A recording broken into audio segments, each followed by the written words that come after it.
ndeko Julio toza na kati ya mokili oyo mokili ya ba faible koloba ke Matou Samuel eza cause de ba distraction na ye kindumba na ye alekisi infidélité na ye Matou Samuel akufeli bas 4 bato balobi ki asimbikisi ba chrétien lelo baza ba distrait mwasi ne mama kapi asalara video moko boye oyo akutaki Matou Samuel na mwasi na kati ya ndako Matou Samuel pe fwa mituna pona nini na bungisaka basi ekulusu donc yango suna ozongisela opeka ba réponse Matou Samuel kondimela nzambe za komeme ekulusu donc on dirait déjà prophétisaka pona vina.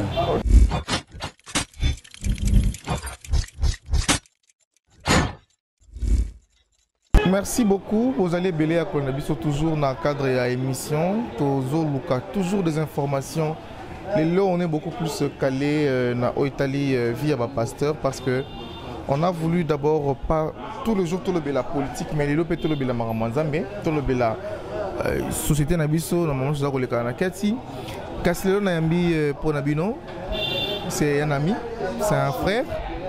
C'est Moutounanga quoi. Évangéliste, bienvenue Biano. Naye longo toujours de l'affaire Matou Samuel parce qu'il y a encore une autre rumeur où ils ont circulé sur Moutou Oyaboma qui moi sinaye. Il y a des gens qui disent que non, Akoufaki na ma fout na moté maté, à ça crise cardiaque té, Akoufaki ce qui n'a été pas tout baba rumeur ils ont circulé.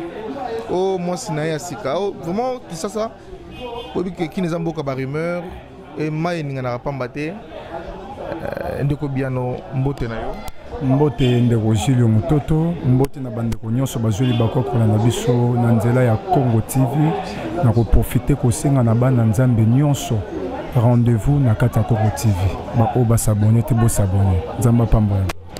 Merci beaucoup tofungoli masolo mbala moko frère Matou Samuel a koufeli mwasi 3 balobi plus le cas comme c'est le rôle à 4 mais pourquoi kaka yende akufela basi pourquoi kaka ndé ko komela ye mais pourquoi papa pourquoi kaka quelqu'un bongo za toujours que basi ni bazo kufa oyebi ndeko Julio Mutoto au-delà de tout okoko benga mwana na nzambe obenga mi mosali na nzambe en dehors ya casquette wana toza batu eza na bamakambo mosusu oyo ekomelaka biso bato eza te ke ezokomela biso mpo toza bana na nzambe mais mpo toza bato ekokobanga te ke mpo toza bachrétien ekokobanga te ke mpo tosalelaka nzambe mpo toyembelaka nzambe mais ezokomela biso na vie na biso mpo toza bato makambo esalama mpo na bato nakomema o na kati ya bible ezobeta lisolo ya job azalaki moto abandaki kotambola na nzambe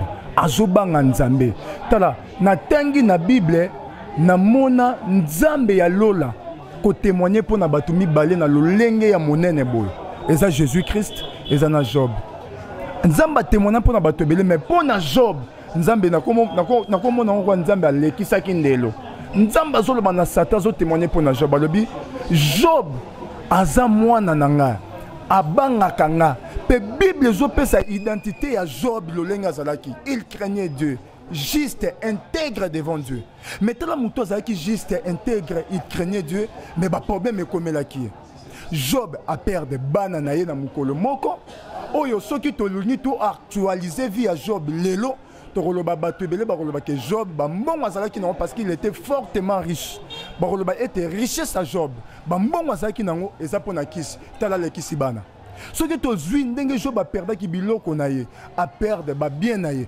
aperde bana na ye na Congo mpe na mokila lelo tolobaki asimbaki kisi mais tela siko moto azobanga nzambe ba problème comme pour vous dire que ndeko Julio pe bandeko nyonso bazuli bakwa kolanda biso ba problème e bangaka kokomela mutu te po aza chrétien ba problème e bangaka kokomela mutu te po ayembela nzambe ba problème et salamaka po na biso les malheurs atteignent souvent le juste mais l'Éternel en délivre toujours. Alors nako répondre na bandeko wana moni ke ndeko Julio toza na kati ya mokili oyo mokili ya ba faible tango faible aza kokweya to akweli likambo contribution na biso ezozala nini to fandi biso nyonso toza bato toza ba faible mais yeba ke lokola to ba faible lobi likambo ekokomela moninga musala na nga o naza pembe na moninga eza nini lobi ekokomela Matou Samuel musala no ndeko Julio pona Matou Samuel eza nini Pour biso nyonso makambo oyo ekomeli matusa mo ekokomela nga lobi ekokomela yo. Mais on n'est pas là kaka pona kosala nini ko tukaka batu na kati ya ba problème baza nango. Rapidement on peut sa verser moko oyo kozongisa batu na kati ya nzela. Tout ça dans Romains chapitre 1. Romains chapitre 2 le verset 1. Bible zoloba. Toi donc qui que tu sois qui condamne ses comportements, tu n'as donc aucune excuse car en jugeant les autres tu te condamnes toi-même. Puisque toi qui le juges, tu te conduis comme eux. Nalingi na expliquer batu mokanda o na lolenge ya boye. O moni tongo batu ba oleka na ba écran. Koloba ke Matu Samuel eza cause de ba distraction na ye. Kindumba na ye. Alekisi infidélité na ye. Baza ko condamner Matu Samuel au lieu ba soutenir ye ton mususu na toli na exhortation na prière bazo condamner bango moko pe ba se condamner. Parce que condamnation to jugement ya malamu et ça la lorsque jugement na eza lié na vérité. Romain lobi. Or la vérité c'est toute une vie. Tant yoza ko juger mutu azandumba réellement il fallait pour ta la paix vie na yo so ki oza ko se retrouver na mabete. Mais biso nyonso to se retrouver na kati ya ba mabe na ba lolenge belé. Toza ba faible. Ba moment o toza Matu Samuel akufeli basi misat akufeli 4. Batu balobi ki asimbikis. Est-ce que réellement Nzambe natalisi bango ke Matu Samuel asimbikis? Ba chrétien lelo baza ba distrait. Combien de chrétiens ba bondele pa na Nzambe batalisa bango ba état ma ba pasteur na bango. Bazate. Lelo toza na kati ya église, to lekisa ba na biso ko senga libala, musala, embongo, mais na ba moment o toza ndeko Jules muto to l'air grave.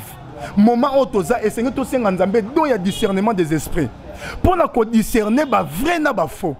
Lelo ba tuto benga ba vrai to musu bango ba vérité. Ba vrai na ba faux to yeba bango kala mingité ko la zoya. Alors, biso peuple, autant na kata ba préparation pour to kutana et pour na biso Christ, il faut tous en a don ya discernement. Il faut tout le discernement. Na ba moment où église ni nyako kota, est-ce qu'il faut na kende église kapo bazana 5000 membres? Il faut na côté église pour pasteur na yebani. Il faut to yeba ba état d'âme. Alors pour na ko chiter Matu Samuel akufisi basi misatu minei motoba nyonso bato o loba na ye eza problème te. Mais aimé ma biso to yeba réellement ndeko oyo ba makambo ezokomela yeza nini? Est-ce que azaka kana nzela o to yebelaka Matu Samuel na ba année 86 to Matu Samuel abungi nzela et lors esengi to luka to yeba yango na dans la prière par révélation pour makambo nzambe sa makambo révélation ya nzoto te pour Job pe akoko sabato ebele a Job abungisi bana abungisi bozwi c'est ka simbi bakisi. Donc ceux qui totali kaka ba destruction ya ba bien ya batu na nzoto to juger batu lolenge kuto bango bazati. Alors ceux qui Matu Samuel la bungi nzela to lukanzamba révéler biso ceux qui a bungi nzela to bondela pona e po Matu Samuel na akufite ko simba ki ses affaires du monte to bondela pona ye azongi na nzela. Ndeko biano komi ndeko te biso to poser la question moko lobi ebele pona Matu Samuel. Na lobi boye parce que ezo pesa na bakanda. Bon, et bon, bato baza koloba ke non, basi batimbeli pe rumeur eza kotambola ke mtabomi mwasi na eza li passe ya Owana. Li passe à Owana. Ya Owana. Owana. Yo répondre. En tout cas, Congo eza pena mboka ya ba rumeur. Voilà. Bon, na sepelaka na parce que oza mutu moko bandi musala oyo na mono na buzo bato maele mingi. Otuninga balandaka question na yo balobi ke alekisi pa ya Owana. Eza no ba rumeur. Eza no ba rumeur. Alors, on a koloba mutu malheur eko komele pe pour na distraction. To mona ki Matu Samuel moi sine mama kapi asala ka vidéo moko boye. Oh yakuta ki Matu Samuel na moi sina katandako. C'est la preuve à suffisance que notamment que l'homme de Dieu azaki na kata distraction. Alors na vie où il y a beau Christ, faut éviter la distraction et nous soit les importants pour na biso. Et le est important na batan otoza. Banganga balati ba col pastoral. Nazoye bisayo omoni bangango bazaki na bakoin ba prophète bazali na bakoin ozoleka beau frère yaka sœur yaka chabo ochebo abeti bo balongwe na système na po déjà batu batimbeli bango balati ba col pastoral bazotamba pe na barange bazotanga pe bible bazotanga pe kombo Yesu mais baza ya Yesu te ebele na ba église baza ebele parce pasi na ngai ezali peuple nzambo ba olanda bango peuple nzambo ba yokaka banzembu na bango bazokamba mawapi lokwa nzembo nino yebi ndeko Jules nga toujours kosuka kana effet Donc tout le bela est fait où est réel le to bika. Le rôle Nzembo Moro Matusa Moi nango oyo yebi oyo ayemba etusha motema nao. Ah, Nzembo Matusa Moi la yemba eza belé. So to keneti. Bona nini boye. Eza pe Nzembo Moro et souvent beta mapeka na ba matanga. Ah oui. Ah. Donc Matusa Moi pe fois mituna. Qu'est-ce Matusa Moi pe fois mituna.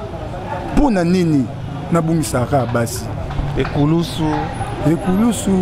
Donc yango suna ozongisela opeka ba réponse. Matu Samuel kondimela nzambe za ko meme ekulusu. Donc on dirait déjà prophétiser pour la finale. OK. Na banzembu na. Merci beaucoup l'homme de Dieu. D'abord on appelle ça merci parce que tu as accepté malgré tous les brouhaha et bambouteillages au Kangi Banzela. Bata moto ba kozo kota na ba avenue. Ba transport comme kota na avenue 100 jours. Ils ont continué comme ça na misala nango entre guillemets. Merci parce que c'est une première fois. Vraiment, honneur. Merci, le rendez-vous est pris pour prochainement. Pour une émission encore la début de la semaine. Merci. On va essayer de parler sur tout un dossier à pasteur congolais Bakangé na Gabon. Oyo à Salaka de délivrance avec ma sœur, mais il faut ma sœur ba excusez un terme, il faut soit faut à Zonzoto na Momobali à Tchangona Minoko ma sœur. Que Maïna mon Congo, je m'excuse, hein, bateau dans la RT la sensibilité, que Maïna qui m'a bali, et Zali Maïa Bosanto. Makangi est dans la prison à Gabon, dans Gabon a continué même aventure Rwanda. Et le dossier est toujours dans les langues parce qu'on veut croire est-ce que Zali y a des nécessités parce que hier dans Gabon, mais bon, on ne sait pas sur cette histoire ou bien affaire à suivre. On ne peut pas venir pour nous ça le roman, mais faut tous en bas. Tout sangisa ba donner union son de tout ça la émission peut-être ba mutango za vraiment nani. Sinon merci l'homme de Dieu. Je vous remercie. Tokomi na suka émission, merci na Jacques Ngeleza. Merci beaucoup. Tokomi na suka merci.